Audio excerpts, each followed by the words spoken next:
Because it's easy to, now I've got this thing that I'm holding in my mind. Now I've got this thing that I'm holding in my mind. See what you've got so far, and can you apply it to that thing in you that you keep seeing popping up? Because being able to apply these ideas to reality is the point of being here.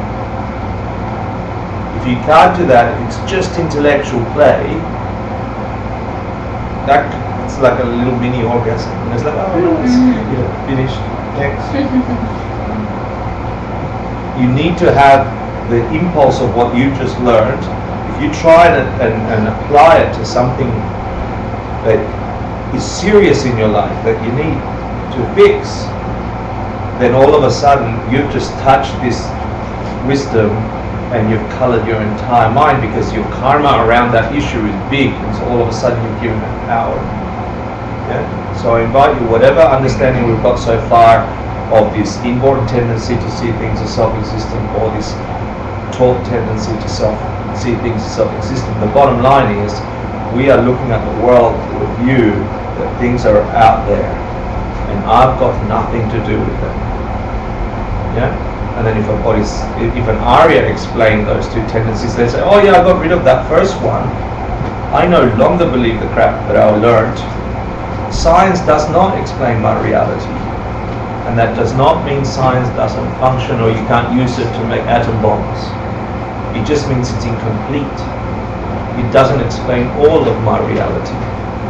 I can't get enlightened believing and thinking of atoms out there as causing my reality only. I can only get enlightened if I add to the equation, I am an active participant in that experience. That I have something to do with that reality. That other beings don't have that reality, emptiness. So understanding these things are pretty functional for you in applying it to dissolve the pains of your existence. If you do it with just one, you do it to one thing, you can apply it to all other things. So pick a thing. Now,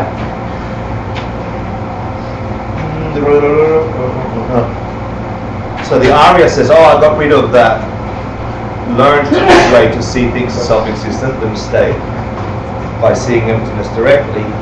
And the 8th level Bodhisattva says, I no longer have the manifest inborn tendency to see it that way. Might have a few seeds, they're never going to rise. I've got rid of the manifest way of seeing things. I no longer see it that way. Yeah? I see it this way. Now, the debate goes a little deeper. Master Shantideva says, because of the learned tendency to see things as self-existent, we have 3 wrong ideas. No, she's not back, so you can see. 3 wrong ideas about ourselves, where we come from, and the ultimate basis of what we are. If you understand that, you can truly affect what we are and how you experience reality.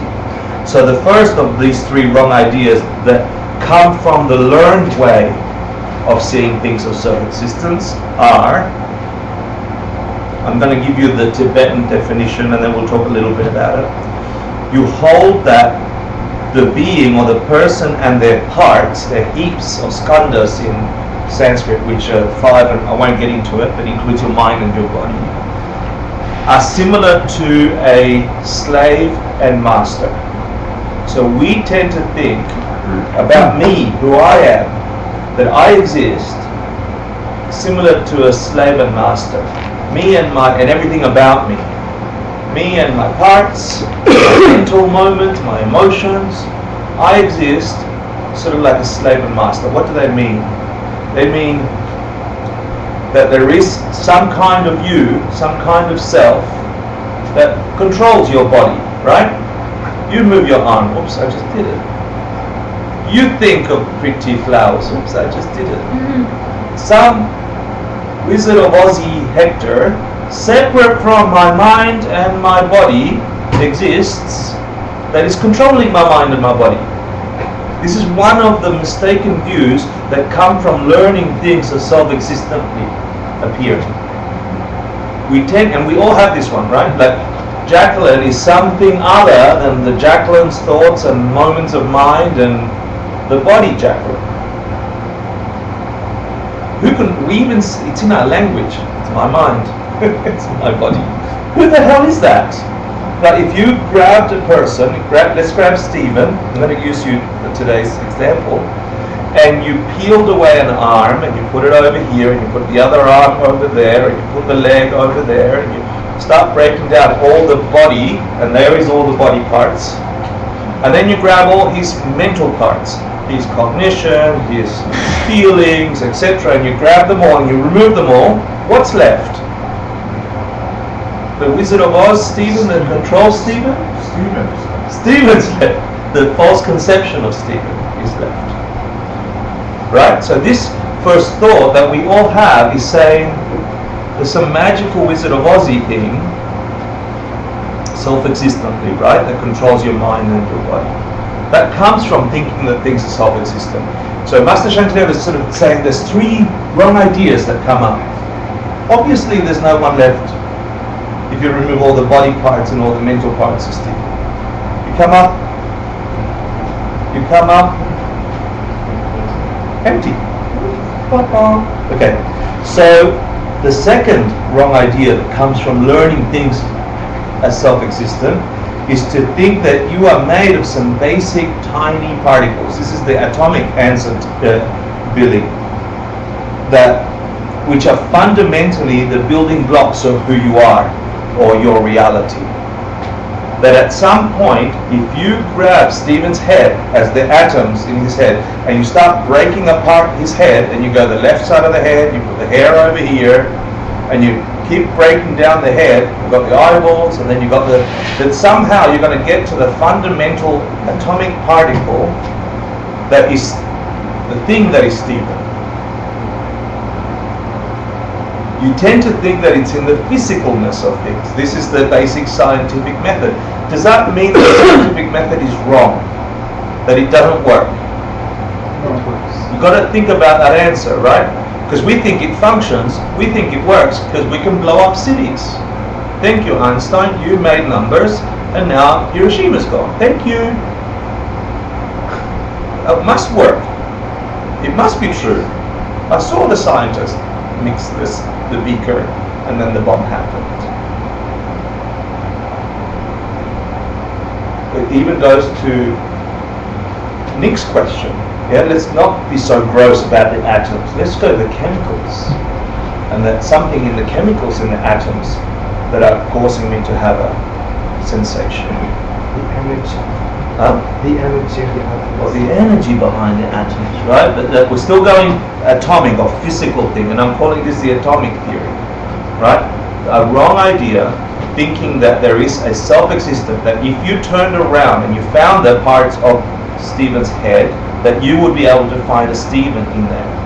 Or you grab the energy or the source of the chemicals and you would find the essence of that thing in there. Separate from you witnessing it, you experiencing it, you being there. It's got a missing part. The missing part will always be you. Which you? We'll get to it in a second, right? It's troublesome. So the tendency to hold that ultimately reality lies in objectively real, partless atoms or items. Yeah, they call them atoms. So that's the second wrong idea we get when we learn things exist out there. Yeah, we look for it in the physical nature of our existence. We're ignoring all the mental aspect. It's not who you are. It's not all of reality. The atomic understanding of our reality. And then the third part is a little bit more subtle again. So the first one was debating, I guess, a non-Buddhist school. The second one was debating both Buddhist schools and non-Buddhist schools. And the third one sort of debates Buddhist schools. Probably mine only. I can't remember who it was exactly. But the third one says, the third wrong idea we get that we work with, that you and I have today, is to believe in an infinitely short, self-existent instant of mind which makes you up over time. Yeah? So then, I'm a good Buddhist, I understand it's mind. Yeah? It's my mind. So Hector thinking these thoughts right now produced Hector thinking those thoughts later, and therefore my whole experience. And somewhere in that passage of time is the identity that we're going to find, self-existent, without me being there, of Hectorness. In the thought jumping from moment to moment, in some moment that you can't write anymore. It sounds ridiculous when I explain it this way, but you believe it, and I believe it that way. We function that way. We operate that way. Especially if we're good, educated Buddhists. We're like, we're the third one. Could you read that again? Could you read it again? Yeah, I can read it again. Would you like me to? Yes, here we go. I'll do it. The tendency to hold that our ultimate reality, to believe an infinitely short, self-existent instance of mind which makes you up over time. Or the tendency to hold that our ultimate reality lies in moments of consciousness which are objectively real and partless. It sort of plays at the thing that there is a self beyond the parts. Yeah? That there is a something. You take all the parts out and there's a something there. Awareness. And yeah. Yeah, but it's saying the self-existent nature of that. Yeah. So let's call that the mental theory, right? Well, and it even puts the idea of parts as non-physical parts. Exactly, as a non-physical part. So it's like you remove the physical aspect, you just leave the mental aspect. I exist in time, therefore. Right. So get this, because it's going to get a little deeper now, okay? Unless you already know this, and then I'm the only one learning.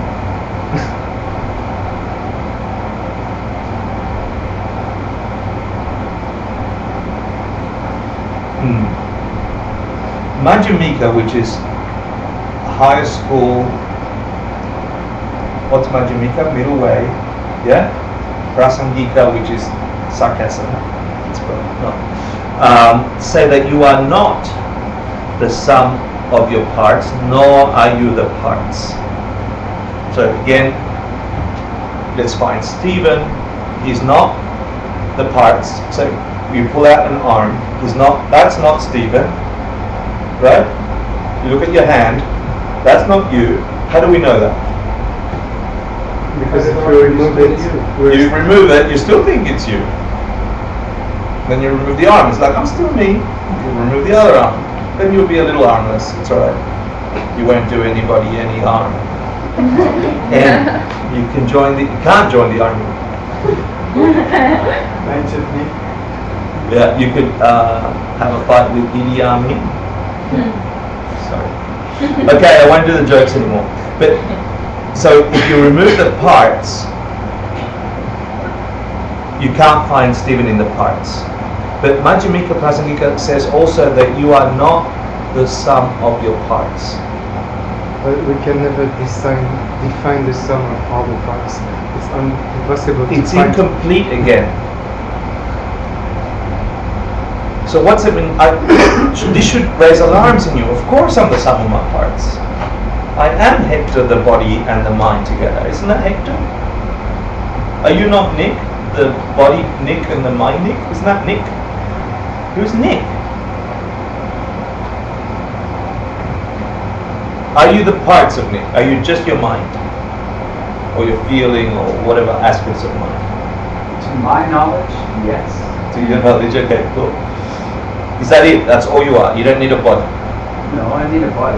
Okay, so you're not just your parts.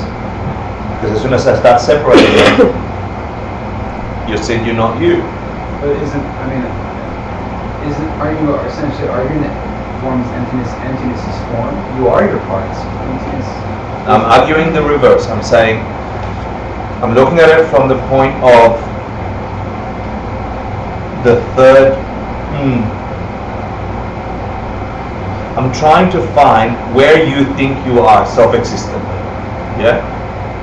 To come up with, then emptiness is form. You can do that after, but you've got to get there experientially. You've learned emptiness is form from this emptiness, but what does it mean? How do you get there? How do you get to that position truly?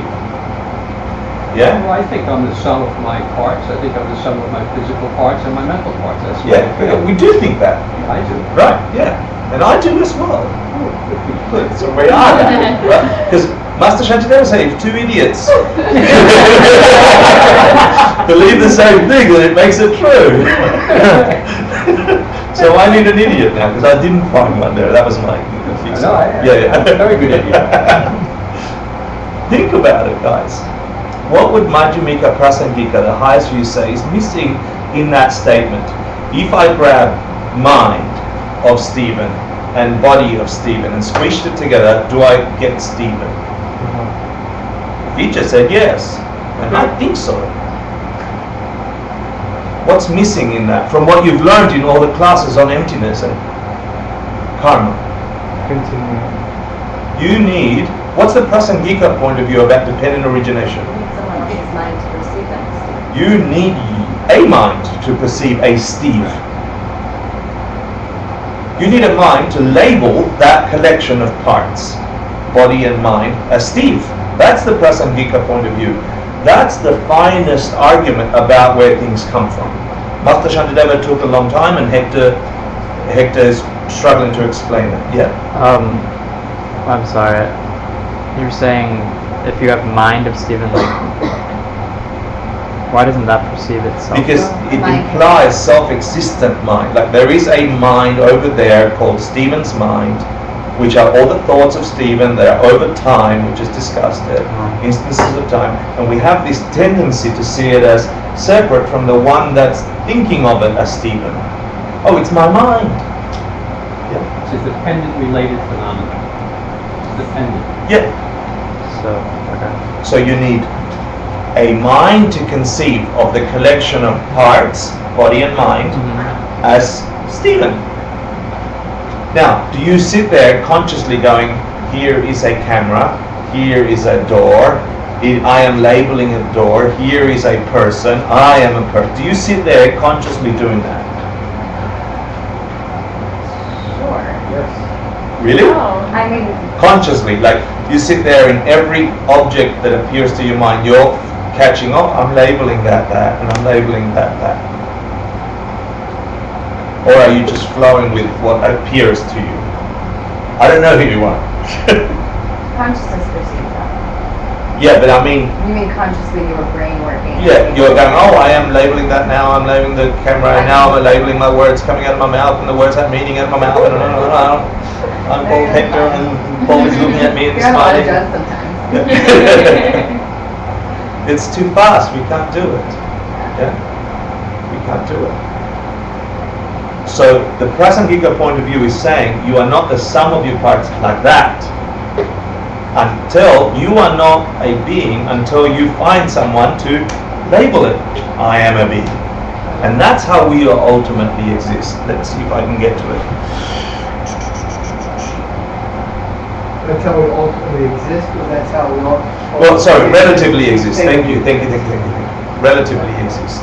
That's how we As exist. we perceive. As we are perceiving ourselves existing. But ultimately, we'll get to it in less than 5 minutes.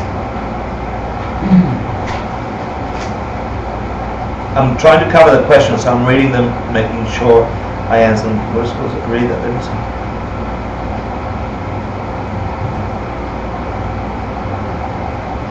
Yeah, so you might get a question in the quiz that says, all Buddhist schools agree that there is no person separate from body and mind, but the Madhyamika Prasangika are going a step further, going, we are not the collection of the parts, we are not the sum of the parts, neither are we the parts. What do they mean by that? And that's what we just covered, yeah? Which actually begins the process of understanding why this whole discussion on divisions of school, why this whole discussion on debating different points of view. Because as soon as you add, where did the mind perceiving Stephen come from? Where did that come from? Who produced that? What is that? If you understand that our mind arose a conception, the dependent arising phenomenon, that a mind labeled a collection of things into a Stephen, a me, a Hector, a Hector over time, a Hector right now, a whatever your reality is. It's a karmic tendency. Right, it's your karma. So your mind comes up and labels the collection of parts into this thing, me as a person. There's And so the question comes, where the hell did that come from? Where did it come from? beginningless time. Huh? Beginningless time. But why did that particular karma come from to label that person? And did that feel good or did that feel bad? Is that a suffering or is that a pleasure? Or is that neutral? You begin, as soon as you add the Majjhimika point of view of where things come from, they're not just the parts. They're the parts with a label. The label on the parts create a reality for us. It happens so quickly, we miss it. Where did that impulse come from to label it? It's your karma. You answered it correctly. Who put it there? Where is it? Who put it there? If you begin to investigate and understand that, which is the answer to emptiness, karma, emptiness, this is the door that can open the universe. Without that door, you're locked. The scientific theory, thinking you're going to find the self through atoms, the mental theory, which says you're going to find yourself through thought, what was the first one? The one, the Wizard of Oz, that thinks you're going to find yourself separate to everything that exists as you, are just locking you in more samsara. They don't have a view. Those three world views don't have a way out. They have a functioning within the system. They sit within, they create the limits of the system. The only thing that opens the door, this is why they say this is a path that leads you out. Because it's understanding that last step, that something in my mind created the projection that is labeling those two things. I didn't choose it right now. I'm not sitting there going, I would like to be Hector. Most of the time I want to be Brad Pitt. And I'm not. Now he's getting old, so maybe I Clinging to One self. Direction. So, Clinging to self. it's a tendency to cling to be in mind. One Direction. Yeah, One Direction. Like the boy band. Yeah. Yeah. Do you understand how, can you see how adding that piece to the equation of where things come from can actually liberate you? Based on that, if you can figure out the karmas necessary to force a projection, you then don't have to be bound by the limits of samsara.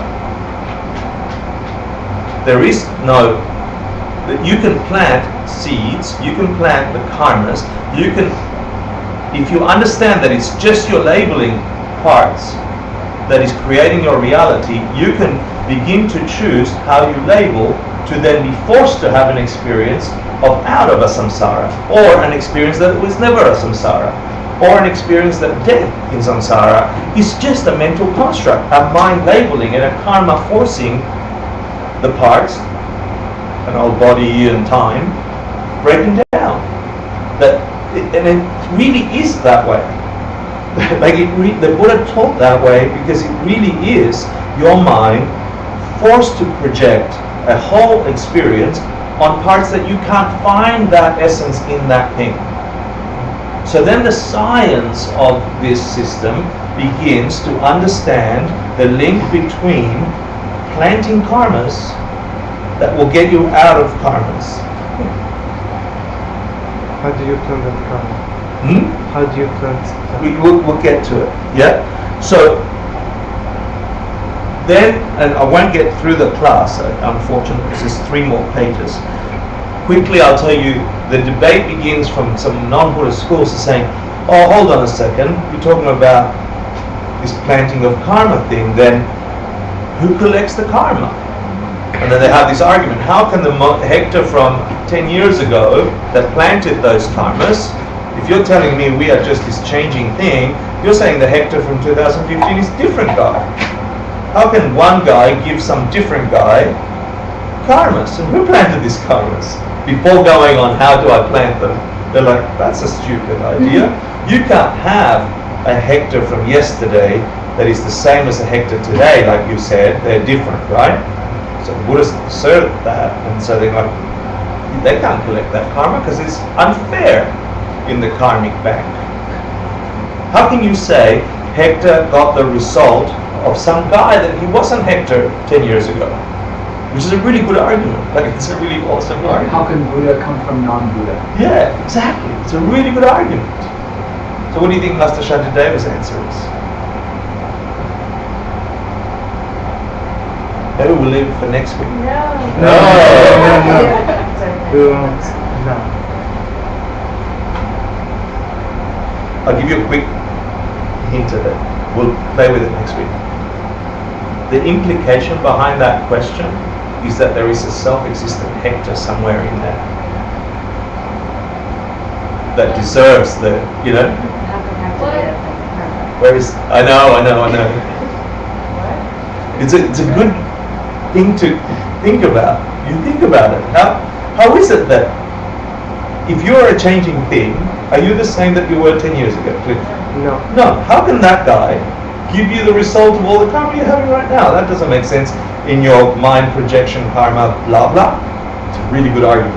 But this is because we plan karma that we change. Who plans karma? It's a different guy. You can't say I got the result of some other guy. That's not karma. The Buddha didn't Well, there's teach no that. I to get the result either. Good. So that's the implication. They're implying there's some self-existent Hector over time. The karmic answer to that karmic question is, there's no problem, Master Shantideva is going to tell you, with a mind that creates a karma that perceives itself similarly over time, or the same over time, even though they're changing.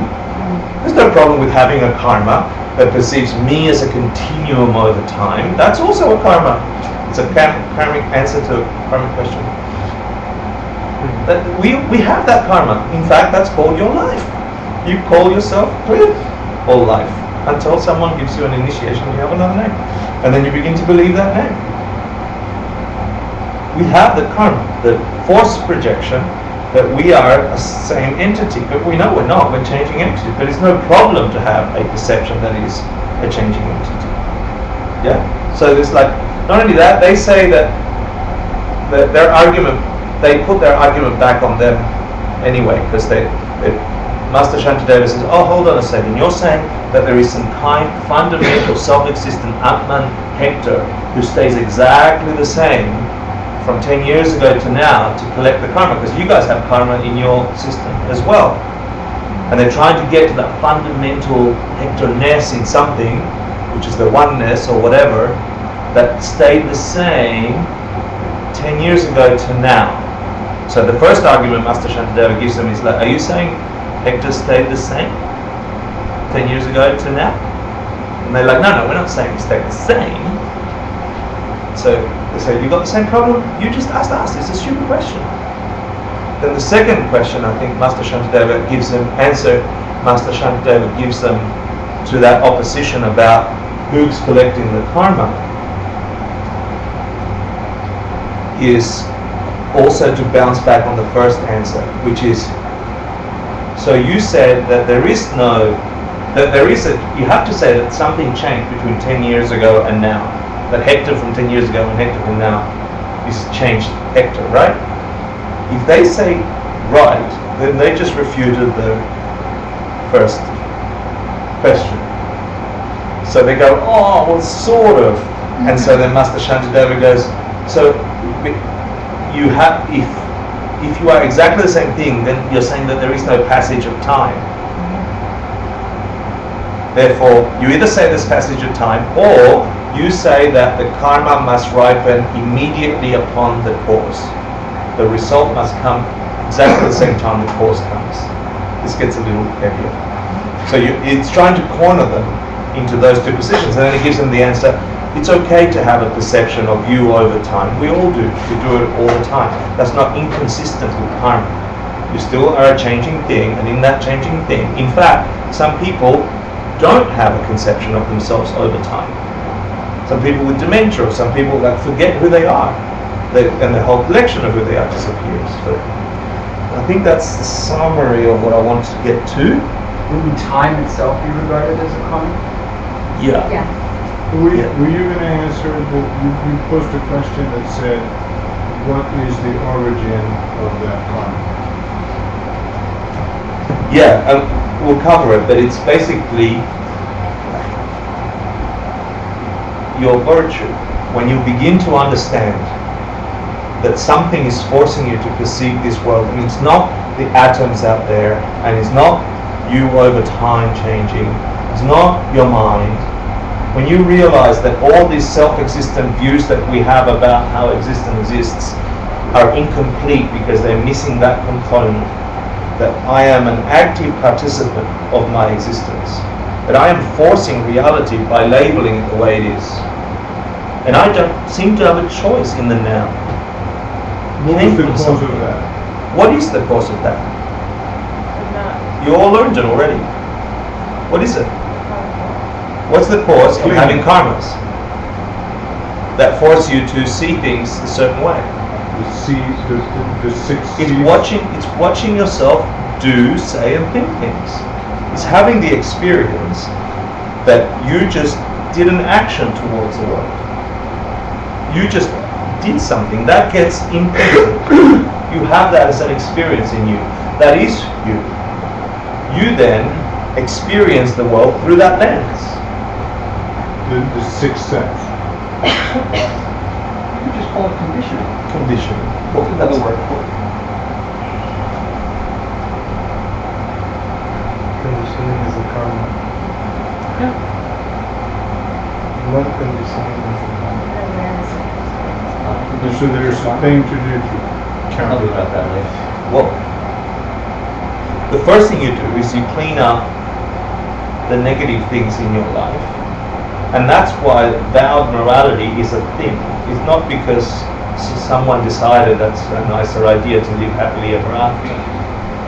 It actually is once you understand that you are the projector of your reality, all of it, including the countless universes, then you begin to create the courses to clean up that universe from falling apart. In fact, you begin to focus on how is it that this construct appears the way it does, so real to me. And you begin to dig into the wisdom, the nature of these things. Hence the point of understanding or learning these things. And when you get a deep enough intellectual understanding of your relationship between your actions, your world, and the result that you're experiencing, you begin to get a personal experience of this as a truth. No one's going to be able to show you from outside of you. And it could take you 6 months, it could take you a year of hard, deep investigation into this thing we're just discussing, until you have too many evidences that are not coincidental anymore, that you've just verified, I acted this way in my world, thinking of emptiness and karma, and my world changed for me. And nobody can tell you otherwise. And so then you go deeper, and then you go deeper. That's the only way you begin the process of unraveling the impulse that brought us here in the first place. The point of the philosophy is not as an intellectual thing, is to actually understand, really understand that this experience you're having is not the way you're experiencing it, really. That there is something amiss in the way we are forced to experience this thing. And that you're this close and you can't see it because we're so habitual about seeing the world out there. But when you slow it down, when you intellectualize, understand, think through it, then you play with the pieces through meditation and practice, you verify for yourself which part of the alchemy is working for you. And that gives you a knowing that you can't get from my words or another teacher or His Holiness the Dalai Lama or anyone. Nobody's going to come and knock on your door tonight as you're falling asleep and say, you know, Lara, I've been thinking about your concerns about ultimate reality, and please read the envelope. I'll read that for you. Nobody's going to do that for you. The bad news and the good news is that it's you.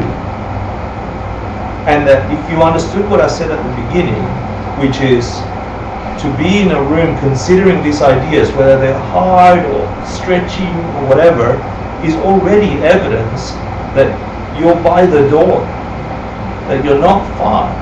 And I used to think when Geshe Michael used to say that, he was a little proselytizing. No, like a salesman. You know, I'm like, oh, he's selling me Buddhism. You know, I'm like, I don't want to buy Buddhism when he says that.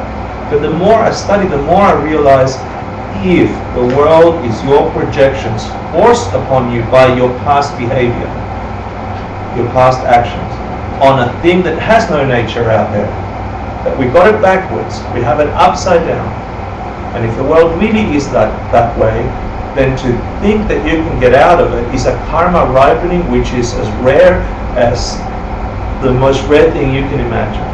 And just to think about it. Then to actually have a healthy body to be able to meditate and practice it and people to discuss it, rare. And then the capacity to go and meditate every morning, rare. Really, really, really not selling you Buddhism. It's nothing to do with Buddhism. After a while, Buddhism disappears. You don't call it Buddhism. You can't call it Buddhism. It's not Buddhism. It's just reality. It's just the way it is. For real. For the first time. Let's dedicate. Sashi Buddha Jushin Metotram Virat Vinchin Yindayam Pandi Sangha Shindu Midevargi Drogunam Dashin Vajivarsho Idam Guru Ratnamandala Kamniyatayami Keva Nihiyagoku Sunam Yashe Saksakshim Sunam Yashe Junwe Nampaguni Topasho.